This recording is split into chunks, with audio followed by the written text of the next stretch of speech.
Where is your next meal coming from? Probably not a question you've thought too hard about today, but it's top of mind for these folks. On this very special edition of the Eastern Ontario Business Journal podcast, we're looking at the business of food.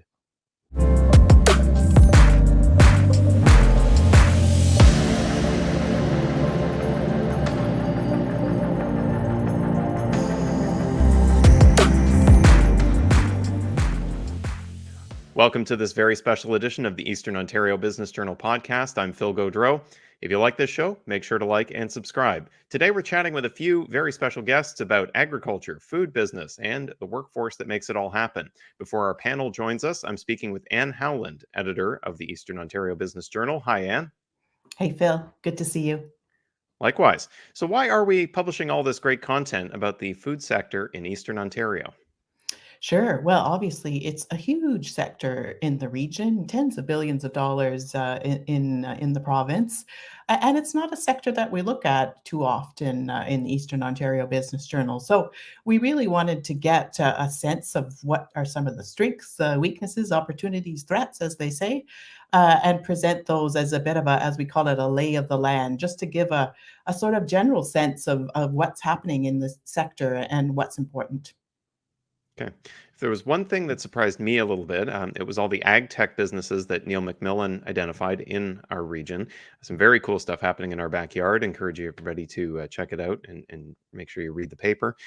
Anything particularly surprising you learned through the coverage that the team put together? I agree with you. I thought that part was fascinating. It's really cool to see the combination of technology with such a traditional industry as agriculture and farming. So I think what surprised me was maybe the number of those types of firms that have called Eastern Ontario home, and obviously found Eastern Ontario an attractive place to start their business. In the Ottawa Business Journal, we've talked about a few of them: Fieldless Farms, Grocer, Cultivated, but I was surprised to see that there were so many others, and to read their story about what they're doing and how they can complement traditional farming, I thought was truly interesting. For those who haven't seen the latest EOBJ edition yet, including all of our lay of the land coverage, where should they head? They should head to eobj.ca so they can have access to the issue, the digital issue there online. As well, there are any number of distribution points for the hard copy, the good old-fashioned newspaper version of EOBJ, including here in town in Ottawa at City Hall, but many others throughout the region. And we've made a special effort as well to distribute to many of the farms in the agricultural operations throughout the region as well. All right. Anne Howland, our editor here at the Eastern Ontario Business Journal. Thank you very much. Thanks, Phil. Now we're going to welcome on our panelists. We've got Patrick Mainville with Collège La Cité and Charlie Foreman of Foreman Farms. Good day, gentlemen. Good afternoon. Good afternoon. So for those who aren't aware, let's start off by talking about some of the main differences between traditional and industrial farming and some of the more modern approaches. Patrick, why don't you start us off? Well, nowadays, through all the technology advancements, a lot of the farmers have access to a lot more data, which they can use then into making better plans for either crop or animal production. So whether it's seeding rates, weed control, different types of mapping applications are available now when you're working in the field. So all these new tools are available for the new type of farming. Now, some of them are still using traditional techniques, but having access to those, again, data management and technology gives them an advantage to be able to work against some of the obstacles that Mother Nature, for example, brings to us with all sorts of different extreme climate conditions and things of that nature. Now, there is some issues surrounding being able to access these technologies or use them properly. So more and more farmers become dependent on these technology companies as well. But definitely better tools and better access to information gives them a heads up on better production and more output for sure. Okay. So Charlie, I'd love to hear from you about some of your experience over at Foreman Farms, some of the differences you've seen over 5 decades, and whether that divide has grown, how the techniques have changed. Could you talk about that a bit? Well, definitely a huge difference from when I started. There were some farmers who still had horses. So, we've been talking about all these new tools that we have to use. They're great, but it still comes down to whether we get rain at the right time. So with all the new biologicals and all the new GPS and whatever else that we're all using, or most of us are using, not everybody, if we don't get the rain on time, we still don't produce a profitable crop.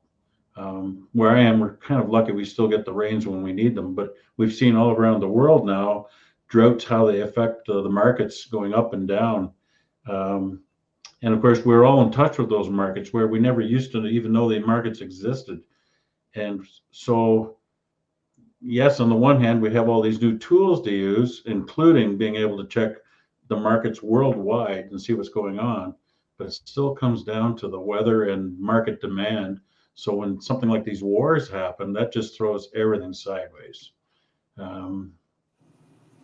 It's exciting. It's made farming a lot easier, enjoyable, more stressful maybe, but definitely more enjoyable than grabbing a pitchfork and cleaning out calf pens all day long. Oh, come on, Charlie. You don't look a day over 25. What are you talking about? But look, there's been a lot of hype in recent years, and even in this quarterly edition of the EOBJ about vertical farming, controlled environment agriculture, growing indoors type of idea. I'd love to hear both your thoughts. Patrick, we'll start with you. Do you think these technologies and approaches are here to stay? Yeah, I'm a big believer that vertical farming, for example, is here to stay. With decrease in agricultural lands, more and more people living in the city, the advancement of technology, the development of very efficient LED lights, the new urban agriculture is here to stay. So more traditional rural agriculture is highly relevant. It's still where we produce the most. However, with some of the challenges, urban agriculture, vertical, aeroponic, hydroponic, rooftops, those are some of the new tendencies that I think are there to stay. And they have been proven because obviously they saw, they began, before the pandemic, they actually, we increased vertical production during the actual pandemic. And we still feel that that's a new way of producing sufficient volume of food and for city populations. Now, it does come with some challenges, but as far as producing fresh, local, accessible fruits and vegetables, I think it's definitely a great potential for diversification of our agricultural industry. Sure. So, Patrick, there's something I want to clarify about what you're saying there about the increase in production. Are you talking about our neck of the woods here in Eastern Ontario, or are you talking a bit more broadly about Canada? Are we talking industry-wide? I recently read that Montreal is one of the cities with the most rooftop gardens and vertical production in North America. So that was actually quite astonishing to me. There's more and more growing units in parking lots of grocery stores all over Ottawa and Toronto now. So there's definitely a willingness to produce locally and produce in the urban setting. And these are some of the opportunities that we have and some of the techniques that have been proven for quite a while now. So yeah, I've seen it around here in Ottawa. We're actually in a process of potentially testing out some growing units ourselves at the college with partners here in Ottawa. So we're looking at purchasing one or two cells and actually producing vertically with our students in our food and vegetable production techniques program. Charlie, you've got some greenhouse growing on your farm, of course. So yeah, we have a hydroponic tomato greenhouse, and I think that is definitely here to stay for a long, long time. The vertical challenge is the different types of crops that they can grow are very limited, and that's still fine as long as there's a market. The word access came out, and it's access from both sides. So the producer has to be able to access a good market that's going to be sustainable for him to actually make money. And of course, then the retail customer has to be able to access as well. And it's a little difficult getting into these big chains for anybody who doesn't have any size to them at all. So the smaller vertical unit is probably going to be somewhat challenged. They're going to have to create their own customer base, which is always a problem, especially if you're closer to a big store that big store is going to draw the customer base to themselves, even if they don't have the local produce. So that's always a challenge. And then the biggest problem that I see is it's fresh and it's new, and you've got people who are excited about it. It's the labor part. So as it grows, where did the people come from to do the managing of it? And as long as they're making reasonably good money, they'll stay. But if it gets into a larger situation like the hydroponic greenhouses in Leamington or ours, you have to go to offshore labor, and that to me doesn't seem very sustainable, even though I'm participating in it. In the long picture, far out, I can't see how we can keep on depending on offshore labor. It doesn't make any sense to me, because the people that are coming from wherever, could be Mexico, Guatemala, Jamaica, they're making reasonably good money when they send it back home. But the problem is that as they send that money back home, the quality of life for their families goes up and up, and then their kids at some point going to say, I'm not going there, I can do this because I'm more educated. We could talk about that for quite a while. It gets quite complicated. We've talked a little bit about the labor issues in previous editions of the Eastern Ontario Business Journal podcast, hitting all kinds of different sectors, of course, and especially an interesting challenge in agriculture. Something that's been in the news a bit lately is the high percentage of farmer retirements expected in the next decade in Canada. So I'm curious, Charlie, you've been at it for 50 years. I read online you started Foreman Farms in 1973 with your wife. Congratulations on that. What's the future for Foreman Farms? So I had two sons who were farming with us. Now they're farming by themselves, which I'm interesting. Just as excited about. So they're doing their own thing. They're doing. The one's into beef cattle, the other is into dairy and cash crop, and they're both doing quite well. So here I am left with a farm that could end with me, or hopefully sell it on to somebody else who's excited about it as I am. So it's a bit of a conundrum. The transition plan is really doesn't exist at this point in time. I'm still healthy, and so is my wife. We have tremendous employees, tremendous markets. Going to carry on for quite a while yet, I hope. So let's take it from a micro level out to the macro level of industry. Patrick, you have a number of programs at Collège La Cité to help prepare workers for the food production environment and the associated fields. I saw cannabis production in there as well for those interested in growing a different kind of crop. How are you preparing at the college level to take that next generation of workers, get them the right skills? What are they learning today? And how do you get people excited about these opportunities? Yeah, so back in the day, obviously, we would rely on the sons and the daughters of farmers to become the next generation of farmers. But times have changed, and that doesn't suffice. So we need to go about recruiting and interesting other individuals in society that could actually play a key role in the next generation of farmers and business owners. So we leverage technology, we leverage creativity, entrepreneurship, individuals that are attracted by those competencies or those topics into the agricultural field. So that's part of our enrollment strategy. So, for example, we have a 2-year electrical engineering technician program. Well, with farms now being pretty much automated, some of them actually ended up finding jobs, opportunities to repair, install, monitor, program PLCs on farms. Well, then they got interested in actually farming in itself. So there's all sorts of different strategies to interest people into farming. And then some of them have actually started their own businesses, their own crop production or animal production farms over the years. They've come back and taken an agricultural program for, say, at our college. But people that are interested in optimizing production, on sustainable production of food, anybody that has any ties to the land, being outdoors, being wanting to spend using quality resources, are all types of individuals that we attract to our program. So I'm quite optimistic. Enrollment this year is actually, we were oversubscribed.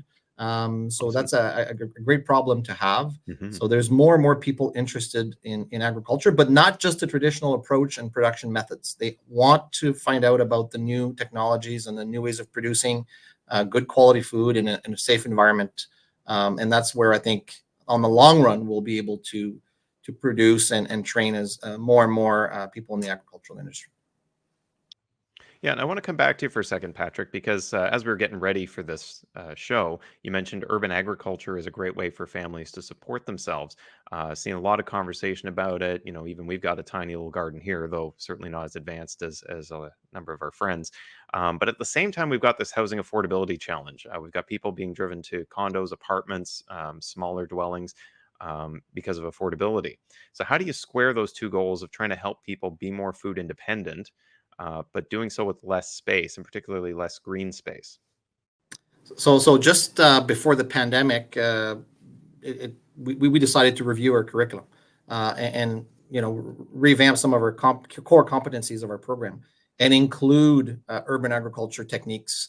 We've seen a lot of research projects being publicized and published about being able to be anywhere from 30 to 80% self-sufficient in the city by producing fruits and vegetables, perhaps having a few hens that lay eggs, and obviously relying on a local farmer and then sharing one beef cattle or one pork per year, and then having access to meat as well. So small scale, intensive fruit and vegetable production seems to be working. People have found the right recipes and the right methods of actually controlling pests and producing good quality fruits and vegetables at home in the city. There's a bunch of models out there that they can really rely on, and whether it's again on the roof, in a green space, in a park near a high density residential area, in their own yards. Raised beds have become the norm now. Every home has a raised bed in their backyard, regardless of the square footage of your condo, your apartment. So I think people are really enjoying producing fruits and vegetables at home, and they're actually teaching their kids as well, which is great because my wife's in the works for a school board here in Ottawa, and she's seen a change in how kids actually enjoy and know more about agriculture and fruits and vegetables. So I'm quite confident that that was really beneficial for everybody to produce their own fruits and vegetables at home during the pandemic, and have stuck with it since then. So. Thank you, gentlemen. It's been great to chat with you about the changing food environment in Eastern Ontario and in Canada as well. Thank you very much. Our thanks to Patrick Mainville with Collège La Cité and Charlie Foreman of Foreman Farms for their great discussion today and for their time. And as well, thanks to Anne Howland from the EOBJ for starting us off today. This very special edition of the EOBJ podcast is made possible by the following sponsors: the County of Leeds-Grenville, the City of Cornwall, Collège La Cité.